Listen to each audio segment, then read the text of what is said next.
and welcome to Scarlet Serpent readings. Today I have a special video for you. It's like an Ask Me Anything tarot edition, kind of about me, my divination journey and all that. There's a lot of questions here, so I'm gonna just go ahead and answer all of them. Thank you for all of you who have posted questions, and yeah, we're just gonna jump right in because there's a lot to go through. So the first question is, when did you start your divination journey? I want to say 8 years ago. I'll elaborate as to how that started because that's another question that comes up. But the next one is, does everyone in your family know that this is something you do? And if so, do they ask you for readings? They don't ask me for readings because most of them don't know. Like, at least not my immediate family. My sister knows to an extent, but I think and my aunt, my uncle know. My parents don't know, and those are. It's like, so I'm gonna continue answering a bit deeper because some of the questions kind of branch off of each other. But in short, I just like, it's not. I was gonna say privacy, but I don't explain more than I have to about anything, and I just don't feel like explaining myself to family, and I don't want to be bothered, honestly, at least with immediate family. Same thing goes with friends. Like, I'm picky about who I tell, just because, and we'll get to this later, I don't want it to be like, oh, I want to give it a try, I want to take a crack at, I want to see what it's like. I'm not the reader for that, to be honest. So how do you stop, look, this was the next question. Yeah, how do you stop people in general from thinking you are meant to perform for them, i.e. friends who act like it's a party trick? The first thing is, like, I don't tell everyone. I wouldn't mention it in a party unless those people seem to be interested in, like, usually a giveaway is when people ask, like, what's your zodiac sign or things like that. I'm like, yeah, I could tell them that I do readings, but even then, they are paid readings. If you want anything free, I have the YouTube channel, I'll tell people about that. But what was the question again? Yeah, like, just I don't tell everybody. I think that's the biggest thing. And when I do, and people ask that, there was a joke by a comedian. He described it perfectly, but it was for stand-up, his joke. Burgess, I think, Bergs. But it's like, oh, you're a comedian, just do stand-up right now. And there's no proper context. Same thing for, like, if you're a bartender, it's like, oh, just make me a drink. It's like, oh, what do you have to work with? I have vodka and orange juice. I'm like, well, that's it. That's all you're gonna get. I don't know what you expect. I think the same thing goes for the party tricks situation. I just don't tell people, and if they ask, I direct them to my channel, and I'll say, like my readings are more geared towards other readers, towards people who already embarked or started their spiritual journey, and less of just, let me see if they could name my aunt, because I don't have patience for it, to be honest. So having that set boundary and just say no. You don't have to explain why either. I'm a firm believer in that. It's like going to a bar with friends and I just don't feel like drinking, and then they'll be like, oh, well, why don't you feel like drinking? It's like, because I don't want to. That's the end of that. Next, the next question is, I should probably be crossing these out, so I don't. And this is why I'm not doing this live, because I know I get distracted and I would probably answer the same questions over and over. I answered that one. Okay. What deity do you have an affinity for and why? I'd say in this case, the deities seem to have an affinity for me. They'll make themselves known multiple times throughout the day. It'll usually start with a thought in the morning or something like that, and then a thought followed by some sort of physical evidence. I'd say if I had 3 or 4 main deities, the first one was Poseidon, without it. That's, it feels less like an external, I mean, technically I guess all these deities are within us, but it really feels like someone that I embody, more so than anything, being Poseidon, not only with emotional intelligence, but literally I just love water. I love being in the water, I love the ocean, and again, they make their presence known. It's very in my face. I don't know if I remember posting something like that a while ago about, like, Poseidon showing up, but it's constant. It's a constant thing. Outside of that would be Loki and Athena. And I think they just, again, they're kind of like archetypes, like characteristics that I naturally have, but then when they show up, it's like, oh, lean more into this energy, lean more into, for example, with Loki, who's going to come up in a future reading, like trickster energy, but kind of making the world your playground. How can you play with the situation, as regardless of how heavy it might seem? There is a place for kind of destructive energy, but yeah, I think I answered that one. Athena, Loki, of course Poseidon, Ganesha, but that's about it. I try not to have like a whole army of deities that I work with. It's usually one at a time. I'd get overwhelmed with that. It was like, I don't think having more guides makes you any better or more spiritual in any way. So that's that. Let's see. Do you believe favorite past musicians are helping us potentially? Because I know their music does. That's an excellent question, and I have no doubt that they do. I had an experience, which I'm not going to talk about because I was told by the beings that I interacted with not to share it, so I won't. But it was an intense situation, and it was the first time that I was like channeling the energy of a specific musician. And I know that can be, I mean, the way I see it is that it's kind of like when you're interacting with a celebrity from the Akashic records, that it feels more like a hologram. Like it's not their actual consciousness, but kind of like what they would say if they were answered that question. It's similar to iRobot, if you remember that movie, which was average. It was an average movie, but iRobot with Will Smith and the scientist who created the robots committed suicide, but I think it was a murder in the movie. But anyway, when they're doing the investigation, he's interacting as like a hologram of himself, answering questions as he would if he were alive. I think it's similar to that, but I do think you can channel the energy. I felt that mediumship. Sorry, I'm outside, and it's South Florida. I might have to mute this. No, I'm not. I'm just going to talk over it. Anyway, what was I saying? Oh, that you could channel the energy. I think it's like, it can come across as like a mediumship thing. I'm not going to elaborate too much on it, but absolutely, I have no doubt that's a possibility. And you'll know, like, most of my mediumship for myself, I don't do mediumship for other people. I'm just more comfortable on my own, but there's, again, physical evidence of their presence, and it's very intense. So absolutely. And even if you didn't believe in that, the fact that their music is helping you is sufficient, I think. Okay, next question. Do you think you had a lot of past lives before this one? And do you believe in past lives? I do believe in past lives. And it's kind of funny because I know I had a few past lives, and I think that there are hints of the past lives in the present. It never really goes away. And I think a big hint of that is not only what you like, but more so what bothers you, what you dislike. And if it doesn't feel rational, like if it doesn't come from childhood or anything like that, it's like, well, there's something that really bothers me, but I know it shouldn't. And then that's like a curiosity that kind of pushes me to wonder about where my past lives were, what they were. I know I received a reading.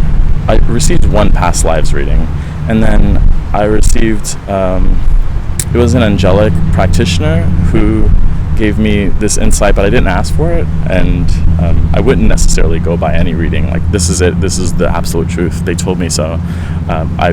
I need evidence. I need to confirm it multiple times. But the past lives, one of them, I was apparently a ballet dancer as a man, a male ballet dancer who was kind of obsessed with body image. I could see how that would be something that is true, considering that I was raised in South Florida, Miami, and that's been an issue, like a very big issue with body image. Runs in my family and so forth. So yeah, I could see that as something that I need to work on in this lifetime, and I certainly believe it because I think we'll get to that question later. But I don't really like seeing people dance. It bothers me. especially at the gym, like I'm like, oh man, if you have the energy to boogie down or whatever, you're probably not lifting enough or doing enough reps. But that's kind of the hint. But another one that I found very interesting was that I was a nun, and I was like, what? But the day that I received that, right before I got that reading submitted to me, I just kind of parked randomly at a Catholic church. It's called the Covenant or something, and I just stared at it, but I didn't think much of it. And then I got the reading, and they're like, oh, you were part of a covenant. And I was like, oh, that's kind of strange. But as I study myself and again, some of the reoccurring themes that I've had to deal with, I can see how that would be the case. So yeah, definitely. I definitely believe in it. One of the more interesting past lives that I feel is true was that I was starseed wise, and I'm an Arcturian, and that I've been tasked with just watching the earth, like observing and sending feedback to the collective, and I think that makes sense. But enough of that. Sorry, it's windy. Do you resonate with the concept of divine counterparts? If so, do you feel you've met yours? Yes. I think the terminology can be a bit wishy-washy. Divine counterparts, twin flame. What's the other one? Soulmate.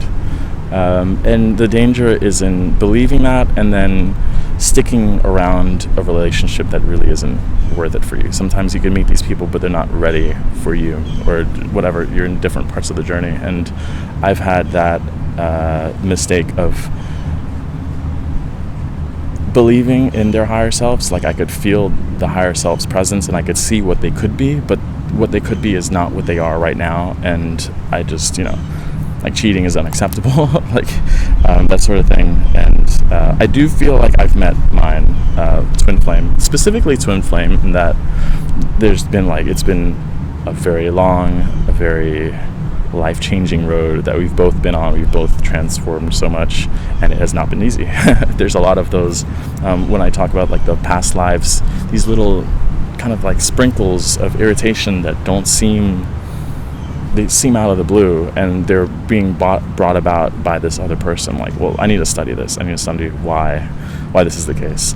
And not only that, but I have a tendency of attracting Scorpios into my life. It's insane, specifically romantic partners, and that's its own problem. But yeah, I do resonate with that concept. I just don't. It's dangerous to look for that. Just I want to find my soulmate. It's because once you put that into your mind that this is my soulmate, then you tolerate a lot more than you should from another person. And I think it takes both people to not only put 100% in each other for the relationship, but also to have firm boundaries as to what is and is not acceptable. And if they go past those boundaries, are you willing to let go of them? I have been multiple times. But I've been so exhausted by not only that relationship, but relationships in general, that I just don't even bother with it in my readings yet. I mean, that might be a separate thing, if anything, but it's just taken so much out of me. It's been such a tremendous journey. And I had a dream. I have a lot of very vivid dreams, and in this dream I had asked another psychic, what's my superpower? Because everyone was getting their superpowers, and I was asked, what's my superpower? And then they said, your twin flame. And I was like, oh, seriously? No. I was mad. And I think the fact that I was mad might have made it true, is that I've had the luxury of experiencing that version of me, and it's not easy. I think if it's too dreamlike and easy, then it's probably not your twin flame. But again, these are just terms, and I wouldn't get too locked up on it. But yeah, be careful what you wish for. If you're wishing for a twin flame, a soulmate, there's a lot of work involved, and there's a lot of shadow work that comes up through the other person. So what made you decide to create your channel? I guess this ties into, and I think I'm going to answer that later with the spiritual journey.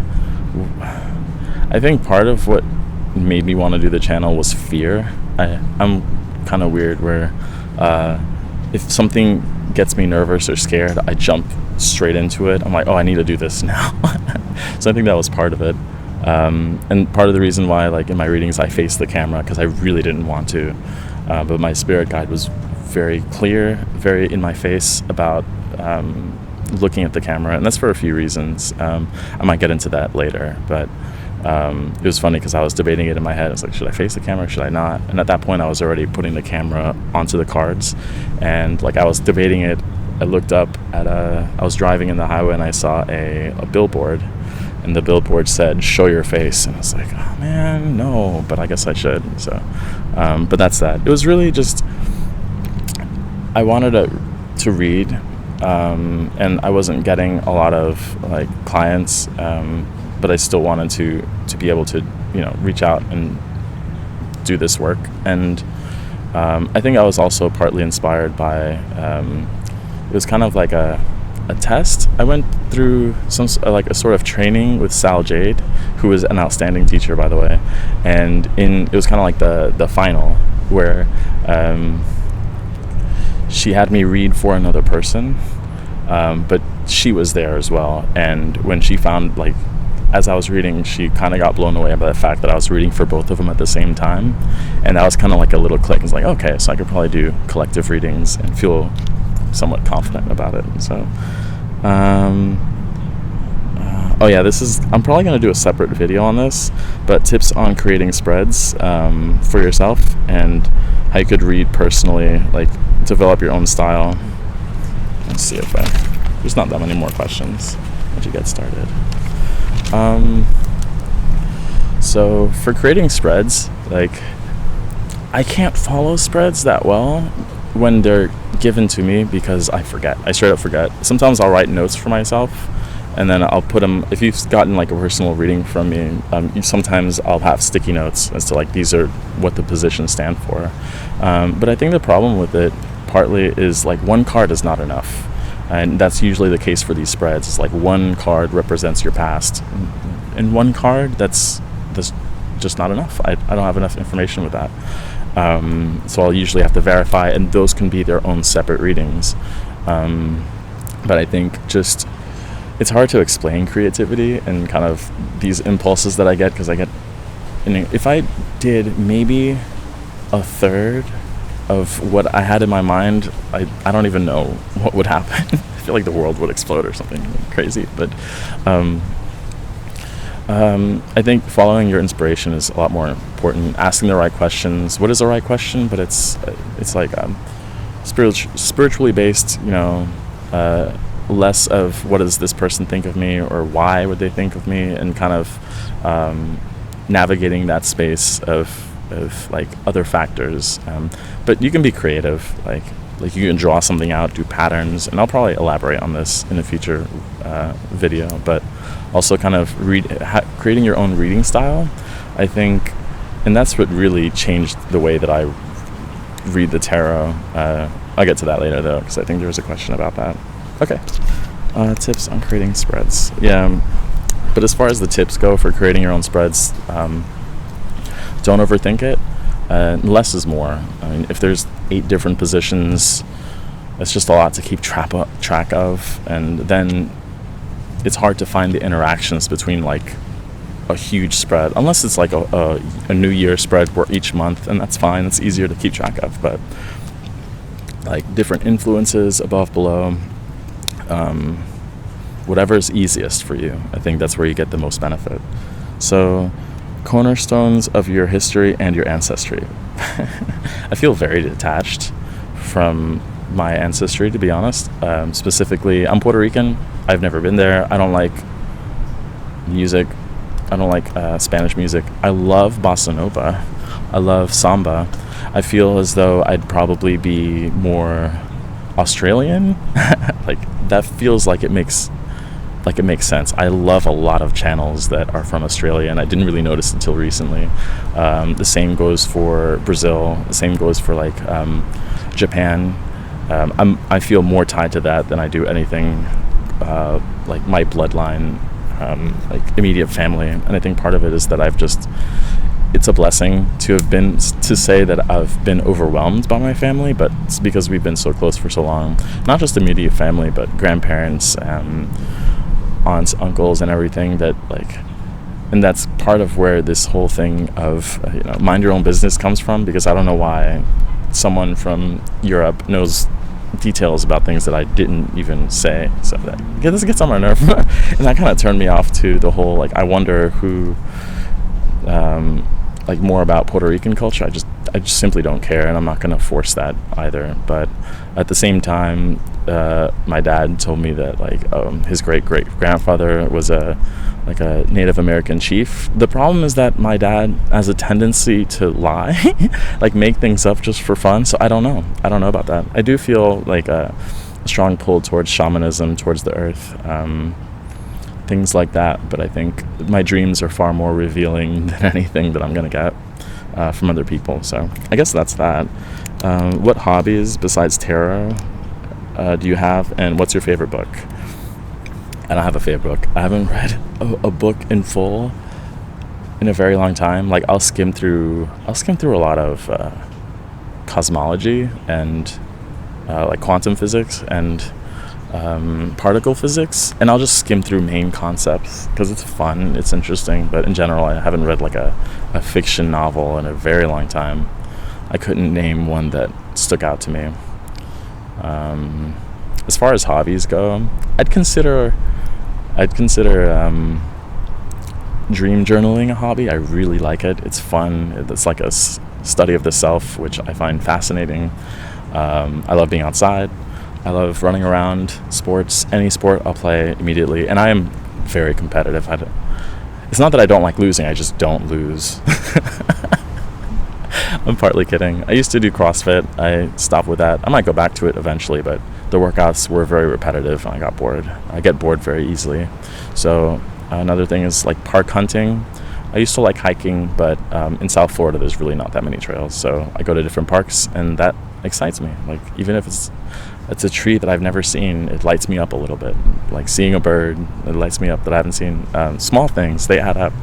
But generally speaking, just being outside, running around, fitness, sports. I love to sing. That's one of my favorite things to do. Music in general has been a big part of my life for a while. I played euphonium through high school, went to college, played euphonium there too. I still want to do music composition. I've lost and broke several guitars, but I still want to play guitar. But singing's just it's a free instrument that I get to play whenever, and I usually do it in the car when I'm in a good mood, in a bad mood, in a neutral, depressed mood. I'll just sing. Sometimes jazz, bossa nova, but generally speaking, I just love the power and energy that comes with heavy metal, specifically the 80s high-pitched screams. Oh, I love it. You would not believe. I don't know. And I play with my voice a lot in general, to pretend to be characters, and I was considering voice acting for a while still, but it's a lot of fun. I think that's it. I like pets too. I like animals, but I'd say that's about it. What do you like and dislike about other people? I don't know why that's so funny. I guess there's little things that I don't like, or it's case by case basis. I think being in Florida, South Florida though, definitely takes its toll on somebody. I'm kind of sick of everyone doing selfies all day, every day. That's a little irritating. In general, just having a phone, taking a picture, having a phone in front of you constantly, bumping into walls, it gets me annoyed. Especially if they get in my way. Just do that at home. Stay at home. Or if you're driving and texting, just stay off the phone, please. Please stay off the phone. I think that's my biggest thing, is being infatuated with oneself to the extent where you think you're a celebrity, and it's annoying, just because of how excessive it is in South Florida. I don't think in general it's he doesn't like people who do selfies ever. No, that's not true. It's just every moment of your day. I don't think it's necessary. Loud music. I like loud music, but not at 3 a.m. at the beach. You're just trying to draw attention to yourself. And I did mention dancing. When people dance at the gym, I don't like it. But what I like about people is kind of the spontaneity of interacting with someone who gets you, or not even that, just a simple conversation that makes you smile. I do get a lot of compliments, and at first it made me uncomfortable, but I've learned to kind of like just say thank you, and it does make me smile. I try to give it back. It's another thing. There was something else. What do I like about people? I mean, I love all of you who support my channel. And I think I'll get to that. Yeah, I'll get to that a little later. But you really give me inspiration, just in general. And because I don't have any social media outside of this, it makes a huge difference. And it's pretty nice. There was something else I want to say about liking people. Oh yeah, I mean, it's like, I just like getting the nod, where someone looks at you, they're like this. That's it. Very simple hello where I don't have to actually say anything. Just acknowledging yourself in others, I think is really cool. Okay. So, how did you get started reading tarot? I hope this mic is not too loud, because that's going to bother me. But how did I start reading tarot? Well, if there was a moment where I started with my spiritual journey, it was a very specific moment where I was preparing coffee for myself, and I was looking for the coffee filters, and I was making, and I noticed that I was talking to myself, not all the time, but sometimes I just like, that's been a big part of my journey, and I'll elaborate on that in a second. We're just speaking, just speak. But in that case, I was looking for the coffee filters, and like, where are these coffee filters? And then I got a tap like that, right there. And I turned around, and I saw them, and then I said thank you, and I just grabbed them, and I continued like nothing, like this was a regular thing. And then I stopped for a second. I was like, wait. And I closed my eyes, and I felt like an energy. And I still, to this day, like, I close my eyes, I'll use my hand to kind of scan environments. That's how I know that there's spirits in anywhere, or if a specific deck is calling to me. Or sometimes if you see my readings, like, I'll scan the deck with my hands to see which cards are the most relevant. That was the first time I did that, and from there it was like, oh, I think I just want to meditate from now on. I simply want to meditate. I want to know who that is, how we can interact. And it was like this explosion of inspiration. It was like, oh, there's a whole other realm I could discover. I'm very excited about that. And it just continued from there. It was less of Google searching, though. I wasn't interested, and I'm still not. I'm just very stubborn. Aries with Capricorn rising. I don't like being told what to do. I don't like being told what things are. So, like, for example, angel numbers, I won't Google them. I'll just take my own notes and jot down what I was thinking when I saw it, what's happening in my life when I saw that number.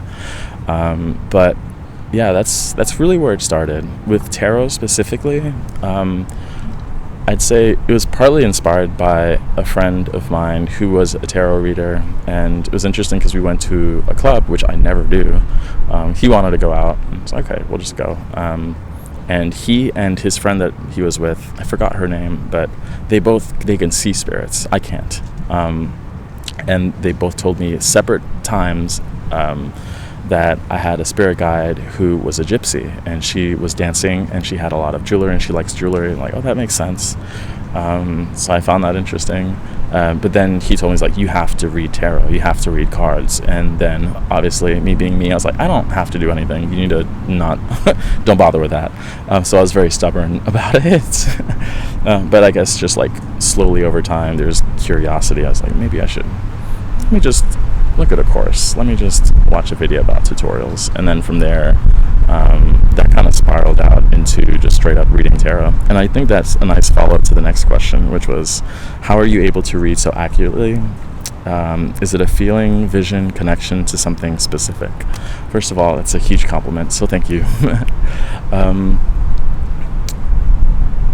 There was a few phases. The first was, I think what everyone tends to do is study the cards bit by bit, like the history and what the cards mean, more so the structure of the tarot deck, which is definitely very helpful. But that only takes you so far, and I think that's still like very basic level of reading. I actually got advice from a friend who was very quick, but it completely changed the way that I read, and I think to this day that's what I recommend, and why I tend to gravitate towards decks they don't follow the RWS structure like to the T. I like deviating. I read them more like oracles now, but the first one was connecting with your heart to the decks, so you'll see me do it sometimes, like breathing through the heart to the decks.